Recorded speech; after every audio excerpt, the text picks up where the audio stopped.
Hello, Mr. Lume Plotter. Dr. Lume Plotter.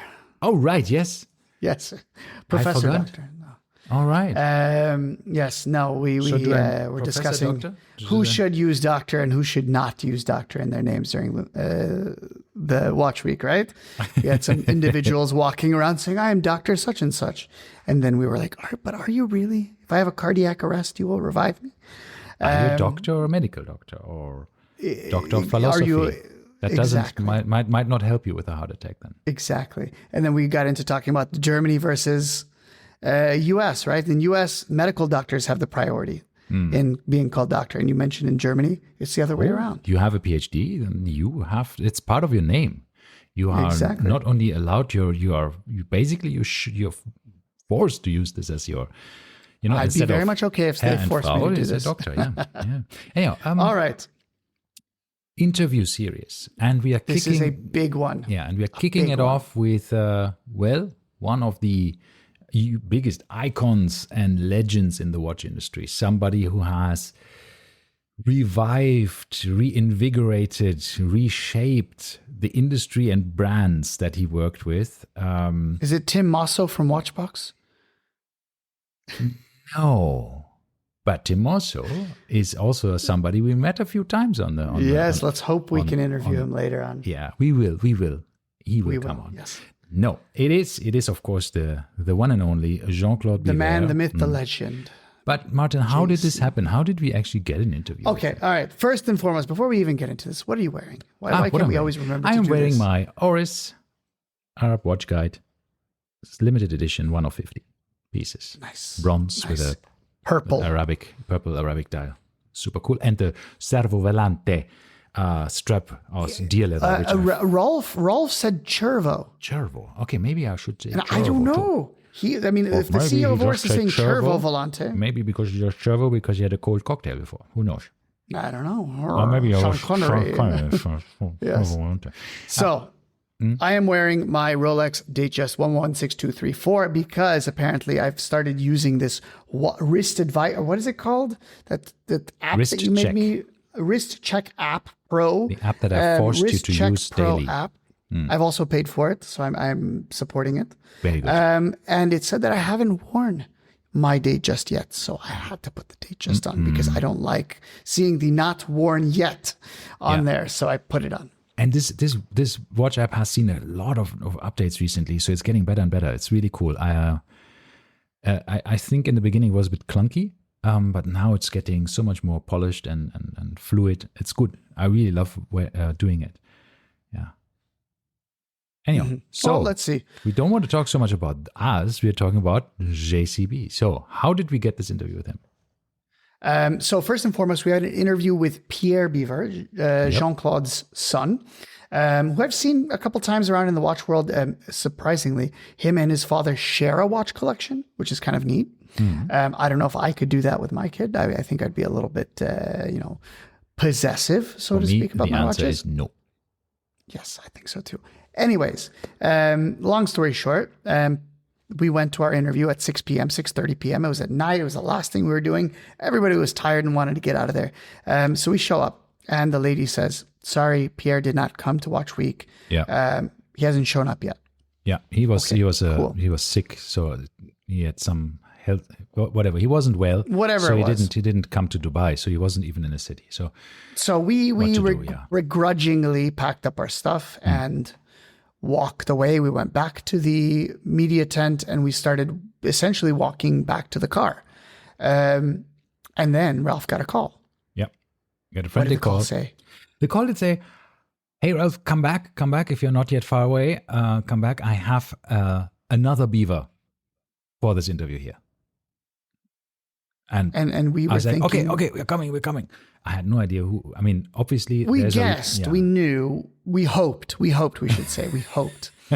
Because it could be his wife. It could be his, I don't know if he has other kids, right? His other kids. It could be his son-in-law. It could be anyone. Who knows who it is?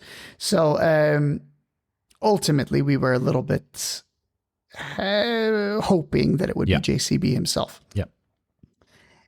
And we show up and we sit down. And sure enough, there he is. I mean, the larger than life man himself, sitting there trying to book a flight on his phone and just kind of cursing at his phone. Yeah. And immediately just kind of puts you at ease, right? You're like, wow, this is surreal. That we're sitting down with him. I think he tried to check in or something. I don't know what he was. He was like, but he wasn't pleased with whatever it was. Yeah. So they're like, okay, obviously in a good mood. Yeah, exactly. Anyhow, but it was, thankfully we could turn that around very quickly. And it was a really, really nice interview. And we don't want to take much more time away from that interview. So you will go and start listening to it now at 6 minutes in this episode. Enjoy the show.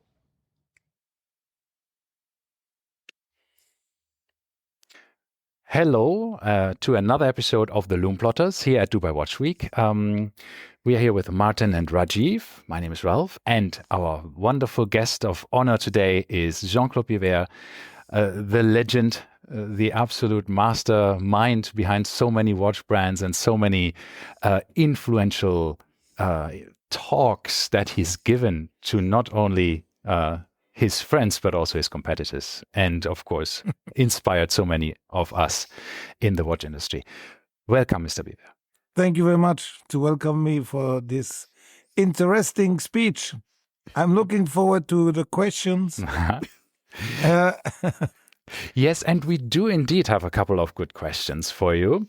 And thank you very much for filling in for your son, who was originally our interview partner. But it's fantastic to have you, of course, as well. So we wanted to ask your son of how it is to have a company together with his father, right? But now we'll switch it around. And of course, I understand. With your son? For the father, which I am, I can easily answer how is it for the father. I don't know how it is for the son, but for the father, it is incredibly motivating because the father is learning. And when you are 75 years old, like me, and you have the opportunity to still learn, that is a privilege.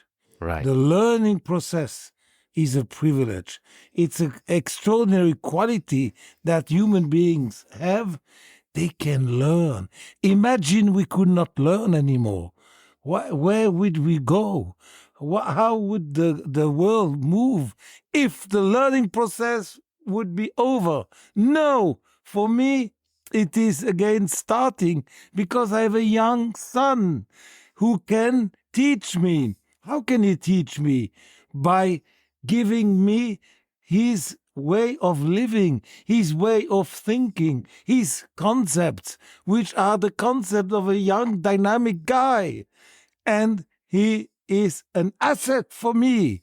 That is what the son brings me. Absolutely. I think you're touching on the right point there.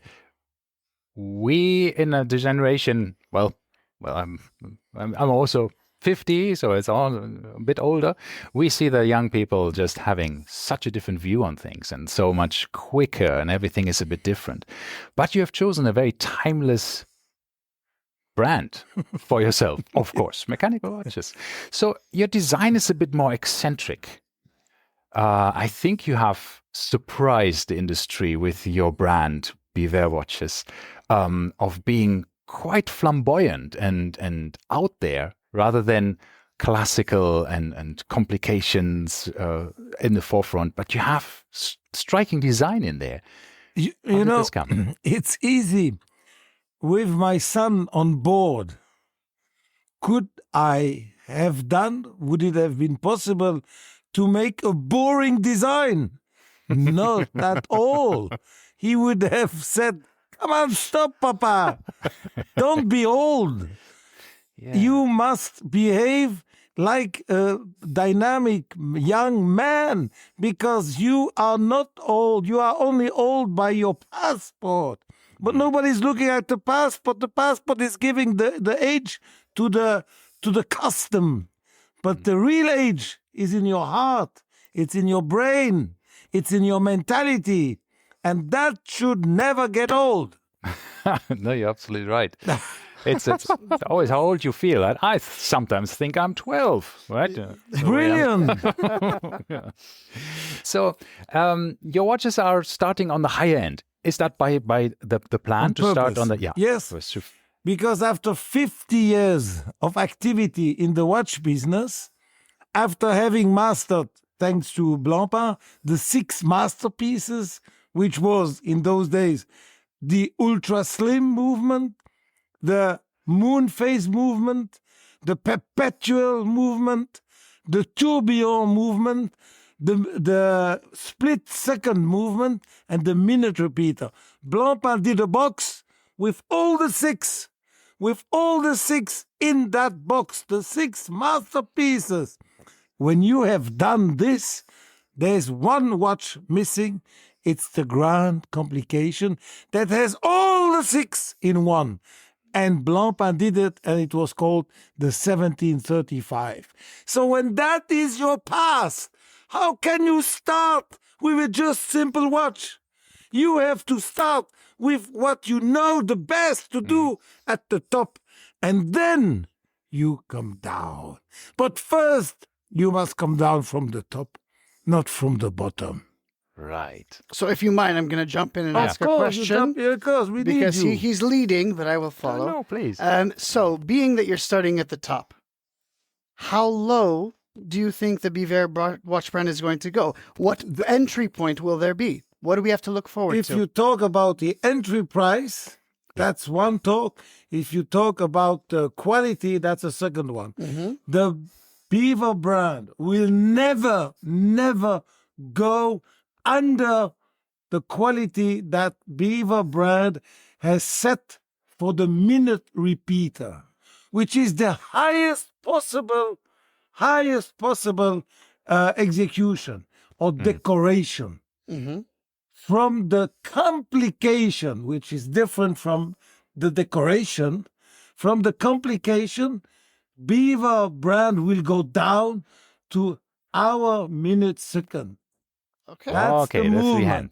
And this movement will come out in June next year, and it will have an integrated rotor, and it will be automatic, and it will come out around 80,000, 85,000 Swiss francs.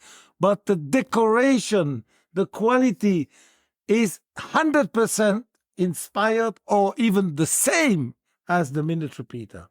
The difference is through the complications and the numbers of hours or days the watchmaker needs to build the movement. Absolutely. But the decoration is same. Wow. Yeah, you can say wow, Yeah. because it's a wow program. Fucking shit! I would like to be already next year. Yeah. We are only this year. Yeah. I remember when you said you were interviewed by Ben Clymer back, I think, 2013, 14. Yeah. You and your son, and you had the shared collection. Yes. And you said, Ben Clymer asked you at the time, do you have interest in starting your own watch brand? And you said no. No. And I was very surprised when you announced. I was not ready in those days. And why did I, or how come I am ready now? First, I have been impressed in a negative way through the sales of my brand Blancpain. I never digested the sale of Blancpain, which means I have constantly regretted. There was not a week without me regretting. Not a week. There were days of care, yes, but week, no. So the regret of having sold Blancpain, how can you heal? How can you compensate such a pain? I thought the best would be to do Blancpain again under the name Biver. So in reality, the brand Biver is the continuation of Blancpain, and like this, I have not sold Blancpain. I have replaced Blancpain through Biver. And that is the therapy that I have invented for me. I didn't go to a psychoanalyst. I will do that later. But it is a therapy. Yes. I feel now extraordinarily strong because I'm released. I cannot regret Blancpain anymore because I'm doing it Yeah, no, under yeah. the name Biver, which is even better. Yeah, absolutely. Yes. Yeah, I hope you understand. I fully understand. Yeah, I think it is. Absolutely. I'm a big fan of Blancpain. My wife has I think, end 90s perpetual calendar. It's a man's watch, but she wears it as a lady's Yeah, watch of course. right now. Yeah, and, and it's a 33.3 millimeter watch. Diamond. yeah, Yes. exactly. So exactly. it's considered today as a lady's dimension. Correct, yes, and Well, she loves it. Ralph here messaged me a couple days ago, and he said, "Should I sell?" He has a Vacheron Constantin that he loves. He always talked about it. He said, "Should I sell it to buy this watch?" I'm assuming you're going to show it to him. Yeah, And he just bought this a week ago, yeah. and we had no idea that we were going to talk to you today, and he happened to bring it. It has the hunter case back. You can open that. Of course, the hunter. Oh, yeah. Maybe you should have him etch his name into the back of it. That's a JCB. That's a beauty. Oh, thank you very much. My watch was just kissed by Jean-Claude Biver. I can never wipe it again. It goes into a... Yes, absolutely. Bravo, Yeah, guys. thank you very much.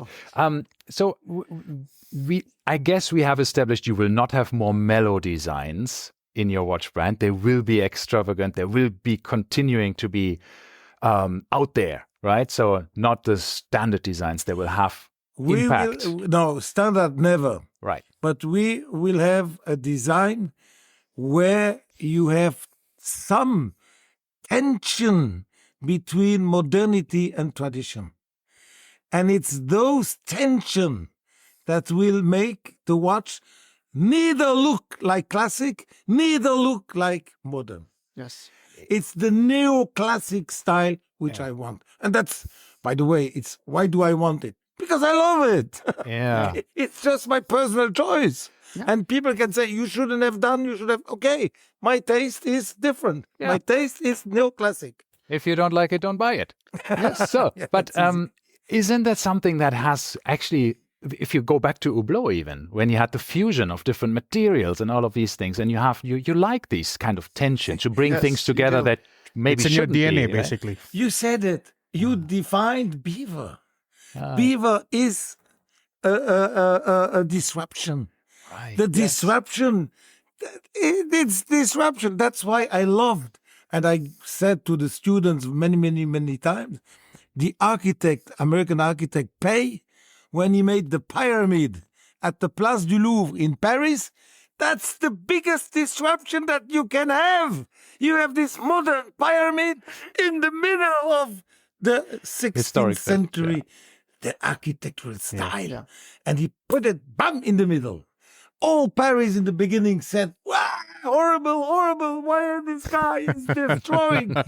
Now he made the place, and never this place could live without the pyramid. Yeah. That's the genius. Yeah. And those elements have impressed me, and that is where I take my example. They have impressed me, and I'm following. I'm a guy of Pei. Yeah. The guy is dead, but I would have loved to meet him one day and to explain him what this pyramid means for me. Mm-hmm. Right. Yeah. But your views were not always the same. You started with very classical pieces. You with Blancpain, of course. I was at a certain moment at the Ballet Béjart, the French and or Belgium guy who was the biggest boss of classical dancing. And he said to me, my dancer, the man or woman, they must first learn classic dancing, then they can jump on modern dancing. As long as you don't have a degree, as long as you don't master perfectly the classic dancing, you should not go into modern dancing. Yeah. Right. And that's another guy of whom I took this idea. It's fundamental to first know your classics, and then you can start to Right. go beyond. So this is the culmination of everything you have learned with your brands you manage, with Yes, everything that's yes. going on. The saying like this is, I learned my craft, I learned all of the complications, I learned the designs, I learned the materials, and this is what I can do now. Exactly. And now, the hour and minute and second watch, that's the concentration of all I have loved, of all I have created. And that's the biggest concentration of me. And that is what I want to do. I want my watch to be human. And I want, above all, and now I'm sorry if I'm dreaming, I want a watch that has my soul. I want to put my soul in the watch. Yeah. And that's my objective. And once I have it, it's done. I have done my job. Will it be done? It will never be done. We'll keep going. Yeah. After that It will point, never we'll be 100% done. That's the No. trick. But you've already set the foundation. You've set your roots Yes. with all the classic. Now Yes. it's just a matter of evolving from there. Refining it to be. Yeah. yes, refining. Exactly. But in terms of the production, how are you expanding Beaver in the coming years? Will you expand Yes. your production, or will Yes. it be limited? Like No. We will expand. We will expand for two reasons. The first reason, our retailer, because we have chosen to sell only through jewelers, Okay. not direct. A jeweler, when he buys a watch or 5 watches or a collection, he needs traffic. Yes. He needs to sell and then to put the new watch. He needs movement, traffic. If you have a $500,000 watch, how many can a very, very good retailer sell per year? Maybe 3 pieces. That's not traffic. Gives you maybe turnover, but no traffic. Sure. That's why I decided to make a watch at 85,000, which will bring less turnover, but more traffic. Yes. So I am in the research of traffic. And by getting traffic, I reach new people. And I develop my brand.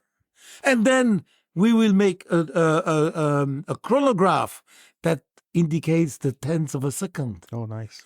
But not with a hand, but with like Digital. yes. Digital, yes. Digital. Like So like mechanical, the date, like digital, the yes. date. Boom. Yes. Oh, okay. And when you stop, bam, you see it on the date. Wow. So there will be other. We are preparing our future, and the more we will go ahead, the more you will understand what we are doing. But from the beginning on, not everybody can understand because nobody knows. So people can criticize or say this and this, but we know what we are doing, and I know that we are on the right track. I think very often groundbreaking things take a while to get accepted. Absolutely. In the beginning, you might think like, "Oh, that's out there," like your pyramid example. When you think like, but then eventually it becomes like, "Yeah, this is us now. This is perfect. That's how it's supposed to be Yes. because you have that." 100% agree. Yeah, But ultimately, you're doing this for yourself. For myself. This is for you, for your. I am doing, if I would be doing it just for me, I doubt I would have the courage to start again at 75 years old. I wouldn't do it. Mhm. I wouldn't do it. But knowing that I do it for me, plus for my son, plus for my family, then Yes. I do. absolutely. Yeah, It's absolutely. a So labor I of love, needed right? that- I needed my son. I needed a little bit. I just employed my wife. I always said, don't put your wife into the business. You never know. Now it's a fully family business. Now it's fully family. I said to my wife, come on, let's be my secretary. So, and you organize my trips, you book the planes, blah, blah, blah. So, so I the fact that I have my family in business, that I have my son, now that I have my wife, I have the son of my wife, because she's married twice, and me too. So how do you call the son? Stepson. The stepson. I have also my stepson. So slowly, we are getting a group, a real family, a team of the family. And that motivates me. If it would be just for me, I swear, I wouldn't do it. No. What best to do if you want to have your family around to run together a business that everybody is enjoying to do? Exactly. And do it together. It's fantastic. It's a fantastic. dream. It's definitely a dream. Yeah. Wonderful. Thank you so much for your time. I know we probably have reached the time limit. It was, as always, an inspiration to talk to you. Thank you so much for your time. And we wish you all the best. And I hope we can afford the three-hander soon. We would love to have one piece of your soul Yes. with us on our wrist. Before we end, by the way, we forgot to ask, what are you wearing on your wrist? I'm wearing at the moment nothing. Wow. Because my watch is in the booth. As a show. And Okay, so. it was with a customer, and I said I have to go to a meeting, and I didn't want to take him the watch. You can put this on for the time. All right. Thank you so much. Okay. Thank you so Thank much. you. Absolute Thank you for pleasure. the interview. Thank you very much. That's lovely. Thank you. It was an honor. It was an absolute honor. It was. What was that? A tour de force of Yes. Jean-Claude Biver. So thank you so much. I don't even know again. what to say. Jean-Claude and the Biver Company, thank you so much for spending the time with us.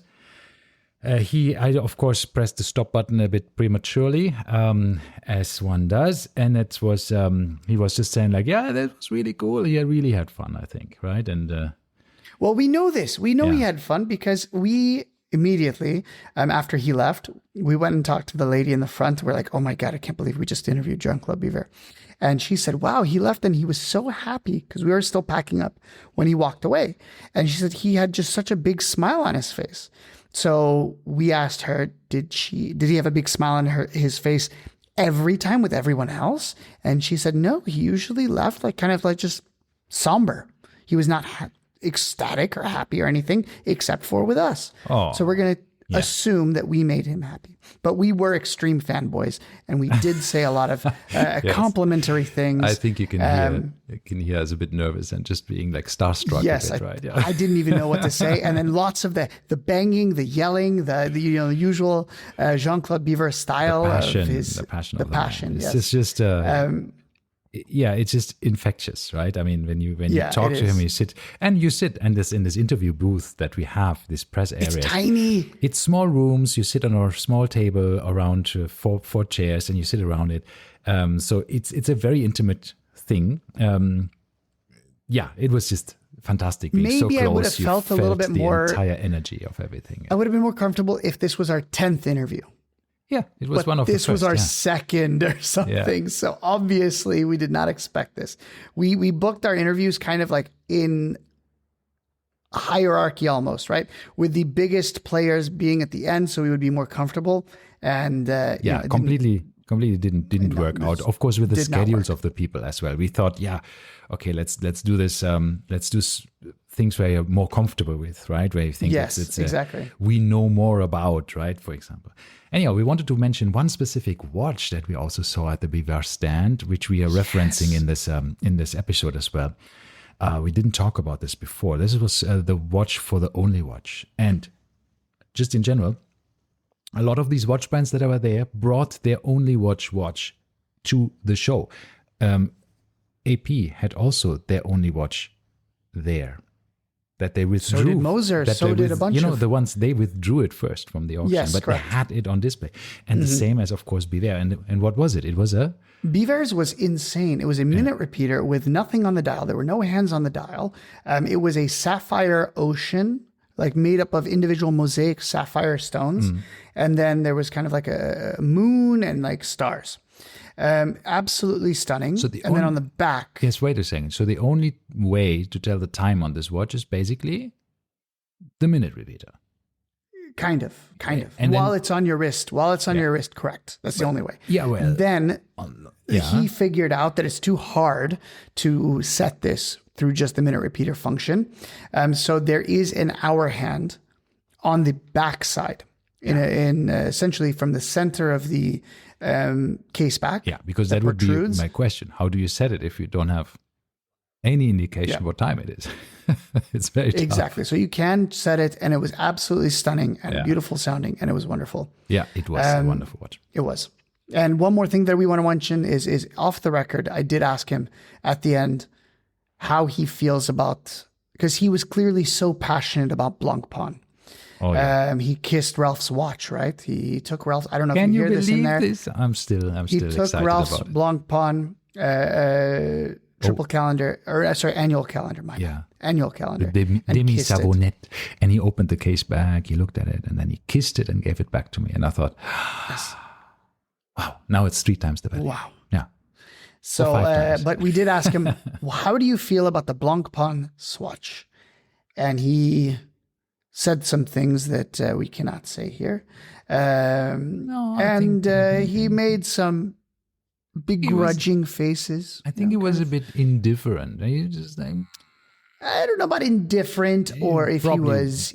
he wouldn't have done it. Maybe, I'm very sure he wouldn't have done it. That's what I took away from it. He was not pleased entirely. let's put it that way. with the Blancpain collaboration. Anyhow, Which, I of think, course, naturally. I think it was generally such a passionate and invigorating interview that we had shaky legs afterwards. We were grinning in our faces. We had our endorphin high. We or came whatever, back or the next dopamine, day whatever on a it is. high still, yeah. It was fantastic. So Jean-Claude, thank you again so much. You have given us so much more confidence as well for the remaining interviews, because we thought, okay, once we have interviewed Jean-Claude Biver, nothing can, scare us anymore. Yes, correct. So we were really, really happy. Thank you so much again. It was a wonderful time we spent with you, and anytime again.